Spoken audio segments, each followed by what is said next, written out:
जिसमें honourable lieutenant governor UP Ladakh doctor BD Mishra साहिब जो कि हाल ही में अपना एलजी का मनसब संभाला है को बाहसियत मेहमान में खुसूसी मंजूर किया गया है। तो मैं अपनी और आला की अंजुमन इमाम की जानिब से जिनाब वाला व दीगर मेहमान हजरात का दिल की अमीर ये हैंग से खैर मकदम करता हूँ। ये अपने तमाम तर मसरूफियत के बावजूद हमारे दावतनामा को कबूल करते हुए यहाँ तशरीफ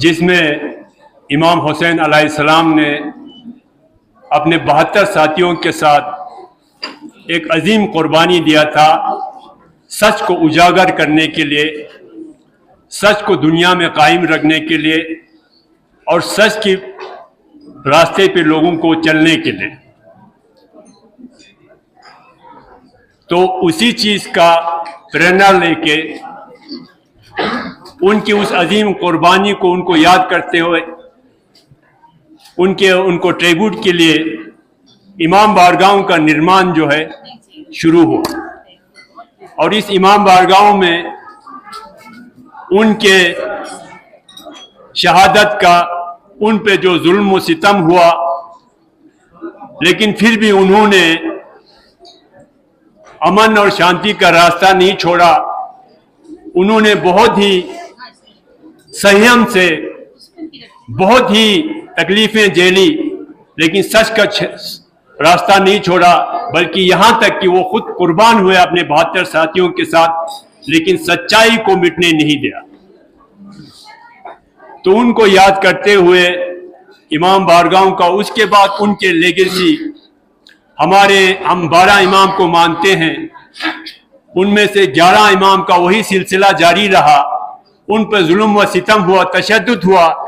वक्त के हुक्मरानों ने अपनी हुकूमत को कायम दायम रखने के लिए उनके सच्चे रास्ते को मिटाना चाहा, ताकि उनके लिए हुकूमत चलाने में और भी सुविधा हो जाए, उनको कन्वीनियंट रहे। लेकिन उन्होंने एक ऐसी कुर्बानी दी जिसके बाद दुनिया के सामने सच्चाई उजागर हुआ, आया हुआ। लोगों ने समझा कि इमाम हुसैन किस चीज के लिए कुर्बान हुए थे। तो उसके बाद दुनिया में एक रिवॉल्यूशन आया और उनके फॉलोअर्स ने इस तरह के इमाम बारगाहें तामीर करके, निर्माण करके, जगह जगह पर उनकी उस पैगाम को दुनिया तक पहुंचाने का एक सिलसिला शुरू किया। अब सभी लोग जानते हैं इमाम हुसैन की कुर्बानी से, उनके उस स्ट्रगल से प्रेरणा लेके दुनिया के बहुत अजीम हस्तियों ने अपने मिशन को कामयाब बनाया। इमाम बारगाह में आप लोग अक्सर देखते हैं यहाँ पर एक पल्पिट होते हैं, तो इस पर हमारे मौलाना हजरत, जिस पर एक स्टेप भी बने हुए हैं, अपने स्टेटस के मुताबिक थियोलॉजिकल डिग्री के हिसाब से वो वहां पर विराजमान होते हैं और लोगों को इमाम हुसैन की पैगाम, सच्चाई का पैगाम, दुनिया को अमान का पैगाम और इंसानियत का पैगाम देने की कोशिश करते हैं। इसी सिलसिले में हमने भी ये छोटा सा प्रयास किया है कि इस इमाम बाड़े में इस तरह का एक आप लोगों को एकत्रित करके दुनिया को एक पैगाम दे सके, इंसानियत का, भाईचारे का और सच्चाई का। हमें उम्मीद है कि आप सब लोगों के सहयोग से हम इस पैगाम को और भी आगे ले जाने में कामयाब होंगे।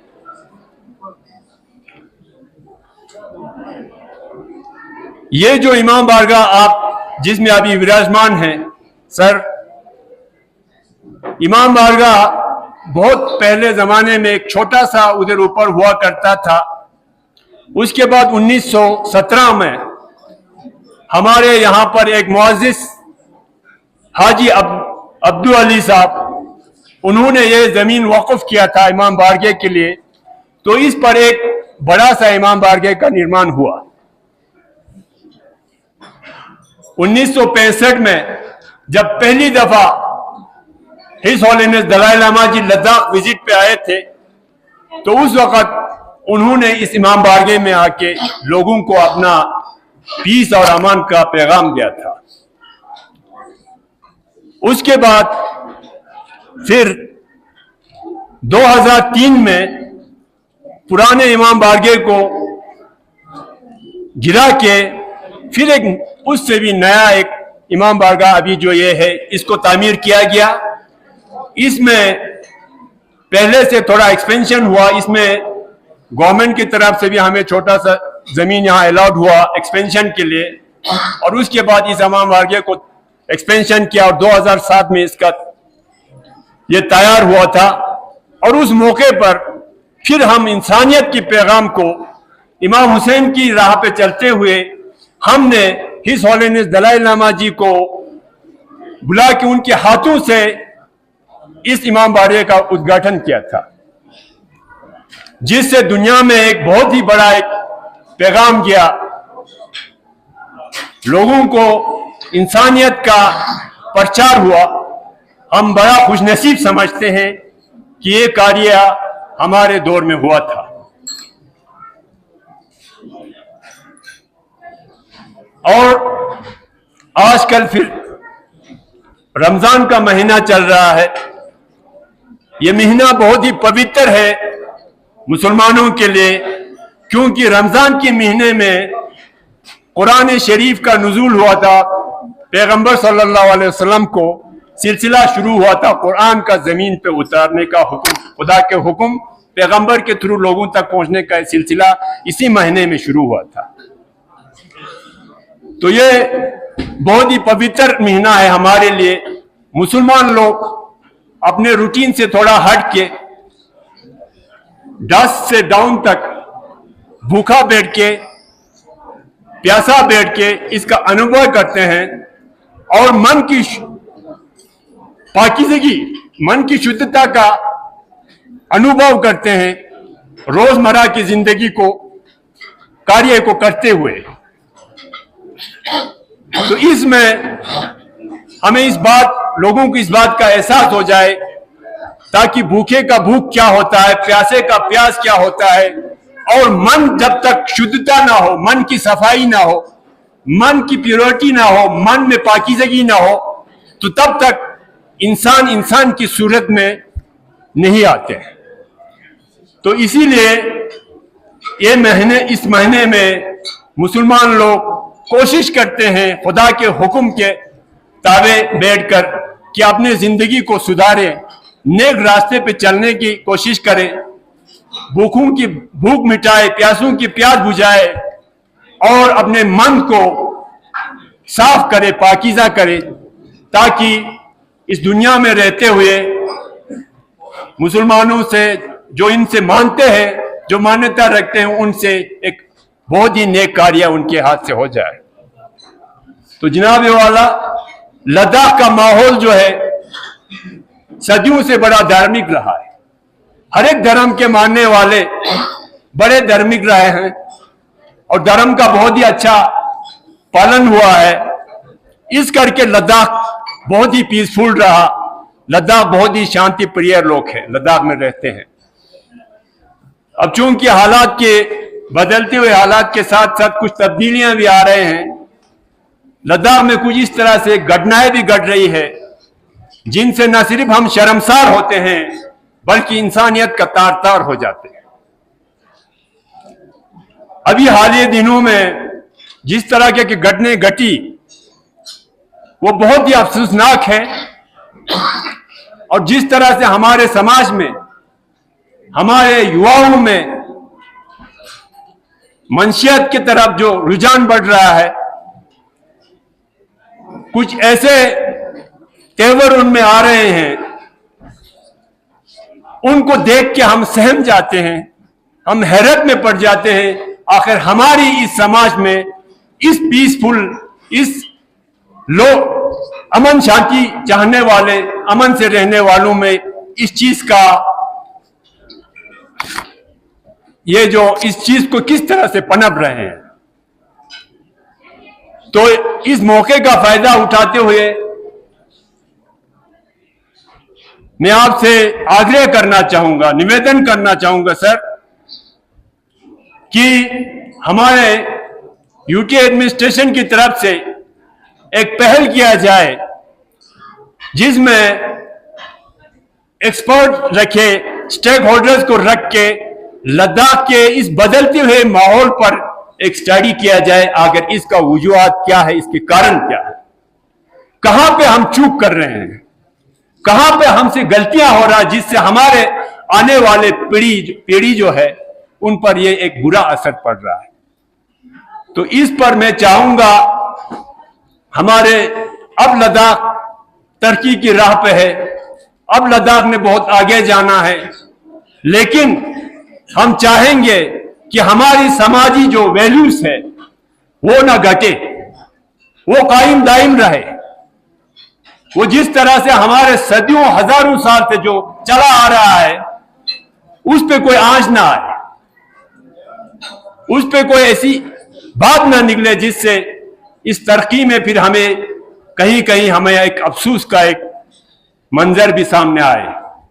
तो हम चाहेंगे कि इस मौके का मैं फायदा उठाते हुए आपसे मैं गुजारिश कर रहा हूं सर कि इस पर कोई ऐसा एक पहल, एक ऐसा स्टेप लिया जाए जिससे इन चीजों पर रोकथाम हो जाए। यूं तो जब भी कोई घटना घटती है, हमारे लॉ एंड ऑर्डर मशीनरी जो है बड़े ही सतर्क से काम करते हुए मुजरिमों को गिरफ्तार करते हैं और बज़ाब्ता उस पर कानूनी कार्रवाई करते हैं, और करना भी चाहिए। लोगों को एक इससे एक इबरतनाक एक पैगाम भी जाना चाहिए ताकि लोग इन चीजों से बाज रहे। लेकिन उससे पहले हम चाहेंगे कि घटना घटे ही क्यों, लोग इस तरह बढ़े ही क्यों, तो इसके लिए हमें कार्य करने की जरूरत है, इस पे हमें सोच विचार करने की जरूरत है। और इसमें हम चाहेंगे कि यूटी प्रशासन जो है लद्दाख की तरक्की के साथ साथ यहाँ के लोगों के वैल्यूज, यहाँ के लोगों की मन की शांति, यहाँ के लोगों की अखलाक, यहाँ के लोगों की अदब को भी साथ में महफूज करते करते हम आगे बढ़े, ताकि ये एक बहुत ही एक मीनिंगफुल एक जिंदगी आगे हमें अपने आने वाले नस्लों को पास ऑन कर सके।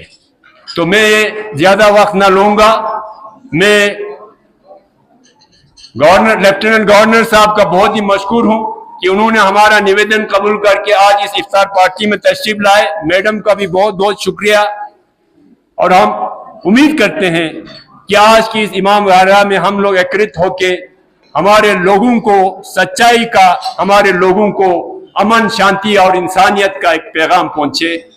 इसी के साथ मैं आपसे इजाजत लूंगा। नमस्कार।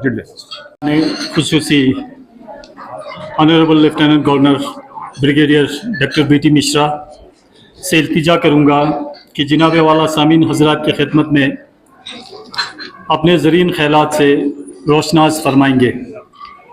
Honourable brigadier doctor BT Mishra. रखी हुई होली कुरान को मैं सल्यूट करता हूँ।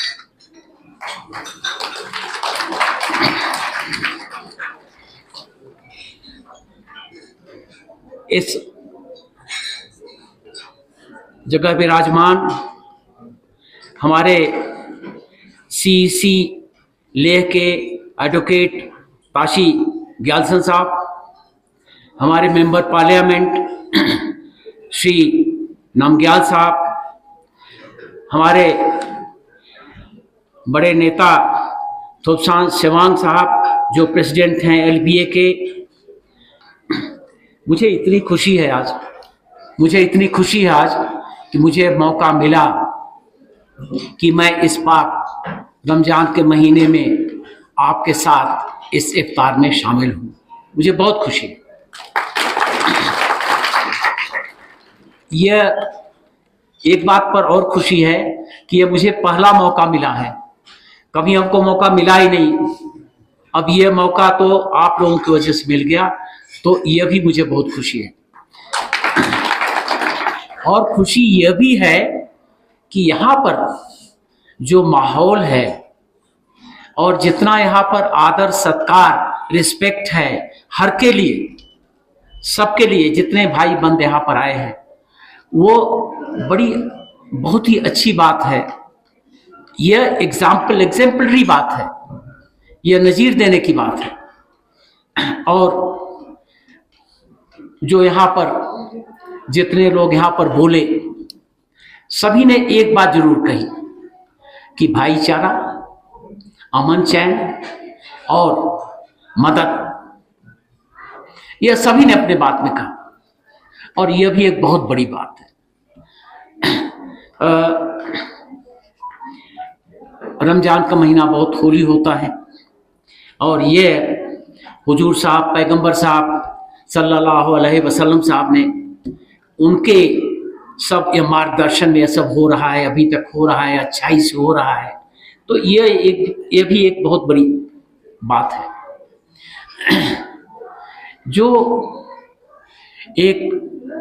जो 5 वसूल हैं,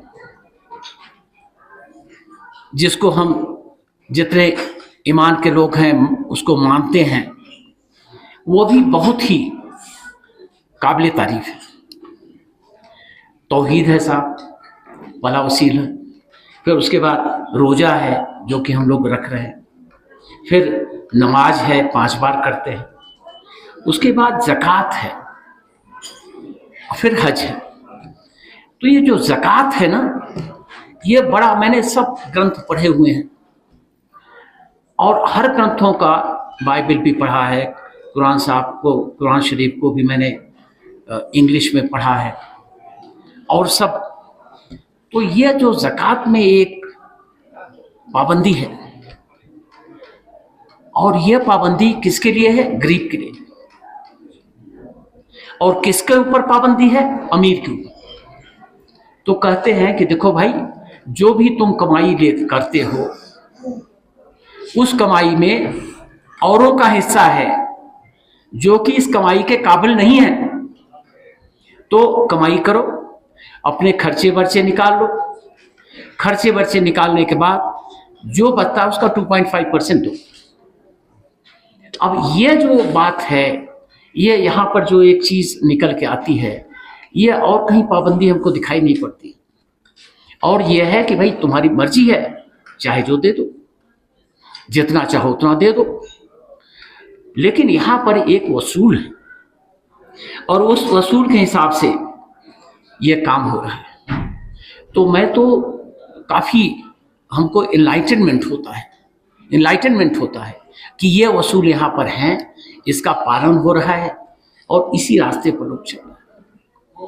तो मैं ये समझता हूँ कि ये जो भाईचारे का एक माहौल है, एक दूसरे के प्रति माहौल है, ये भी हुजूर साहब ने सल्लल्लाहु अलैहि वसल्लम साहब ने ये भी कहा है कि अगर आप शाम को खाना खा के सोने जा रहे हो, तो जहाँ तक आपकी आवाज़ सामने जाती है, जहाँ तक दाएं जाती है, जहाँ तक बाएं जाती है, जहाँ तक पीछे जाती है, यकीन करो कि सबका पेट भर गया है ना ऐसा। तो ये बड़ी उम्दा बातें हैं, ये बहुत ही इनलाइटेंड मैटर है, जिसकी वजह से हम इस रास्ते पर चल रहे हैं। मित्रों, जो अमन, जो भाईचारा, जो एक दूसरे से लगाव, जो एक दूसरे के मदद, ये जो जितनी टीचिंग है, जितनी प्रीचिंग है, यह एक अच्छे समाज के लिए जरूरी है। और जब ये होंगी तो समाज यूनाइटेड रहेगा, आगे बढ़ेगा। और उससे ज़्यादा इम्पॉर्टेंट क्या है कि जो हमारी आगे आने वाली पीढ़ी है, ये इसको नकल करेंगे, कॉपी करेंगे, तो उनका भी भविष्य अच्छा होगा। तो जितनी टीचिंग आज हम यहाँ पर, हमने कुरान की कुछ आयतें भी सुनी हैं, उसका तर्जुमा भी सुना है, ये जीवन के लिए बहुत आवश्यक है। आप किसी भी फर्क, आप किसी भी प्रिंसिपल को मानते हो, कोई भी आपका पॉलिटिकल लीनिंग हो, लेकिन जो बेसिक बुनियादी इंसानियत की बात है वो यहाँ से सीखें और इसको आगे बढ़ाओ। मैं यहाँ पर 2 महीने मुझे हो गया, और ये हमारे जो प्रेसिडेंट AIL हैं, इन्होंने भी जिक्र किया, हमारे लद्दाख में बहुत काम बाकी है करने के लिए, हर फ्रंट पर, सोशल, पॉलिटिकल, इकोनॉमिक डेवलपमेंट, हर। इसमें मैंने आने के बाद आप लोगों से मैं सीख रहा हूँ, रोज मैं 20-25 लोगों से मिलता हूँ, सबकी बातें सुनता हूँ, और उससे मुझे आइडिया आ रही है। तो मैंने ये सोचा, मैं ये समझता हूँ कि कोई भी काम अगर एडमिनिस्ट्रेशन करे तो उसके लिए कोऑपरेशन चाहिए जनता का, लोगों का, आवाम का। और मुझे ये लगता है कि यहाँ की आवाम इस बात के लिए राजी है, इस बात के लिए तैयार है कि हम कोऑपरेट करेंगे डेवलपमेंट में, अमन में, लॉ एंड ऑर्डर में, हर चीज़ में। तो मुझे जो 2-3 चीज़ें बहुत एक खौफ जैसी लगती हैं, वो उसको मैं मुद्दा बनाना चाहता हूँ और उसमें आपकी मदद करना चाहता हूँ। पहला तो ये है कि यहाँ पानी बहुत ही दुर्लभ है। कुछ दिन बाद अगर हम आज चौकन्ने नहीं होंगे, अगर आज हम नहीं सोचेंगे, तो पानी मिलना मुश्किल है। तो इस पर भी हम कार्य करेंगे, एडमिनिस्ट्रेटिव एक्शन लेंगे, लेकिन कोऑपरेशन चाहिए। उसी के साथ साथ क्या है कि जो हमारी नदियां हैं, नाले हैं, जहां पानी जाता है, तो मैं कोऑपरेशन की बात करता हूं तो उसके माने ये होते हैं कि उसको गंदा मत करो। तमाम जगह नदियों में कूड़े फेंके जा रहे हैं, नदियों को गंदा बनाया जा रहा है, नालों को गंदा बनाया जा रहा है। तो जो पानी हमारे लिए इतना अहम है, तो हम कैसे उसको ठीक करेंगे? उसको तो हमने ठीक करना है ना, और हमने माने हम सब लोग। तो ये पहला मुद्दा हमारे समझ में आता है कि ये। दूसरा, हमारे यहाँ पौधे कम हैं, तो हर एक आदमी अगर 1 पौधा, 2 पौधा, 3 पौधा लगा दे, उसको प्रोटेक्ट करे, उसको बड़ा कर दे, तो वो उसी तरीके से अच्छा काम होगा जैसे आप अपने बच्चे को बड़ा करते हैं, क्योंकि यहाँ पर नीडेड है। और तीसरा, मैं ये बहुत दिनों से सोचा, हमारे यहाँ पश्मीना लद्दाख इसीलिए जाना जाता है, चाहे आप फ्रांस में खड़े हो जाओ, बर्लिन में खड़े हो जाओ, चाहे आप लंदन में खड़े हो जाओ, यह हमारी शोहरत का एक अभिन्न अंग है और ये अभी डाउन जा रहा है। ऐसा ना हो, खौफ है, ऐसा ना हो कि 10 साल बाद हमारे यहाँ पश्मीना गोट ही ना हो।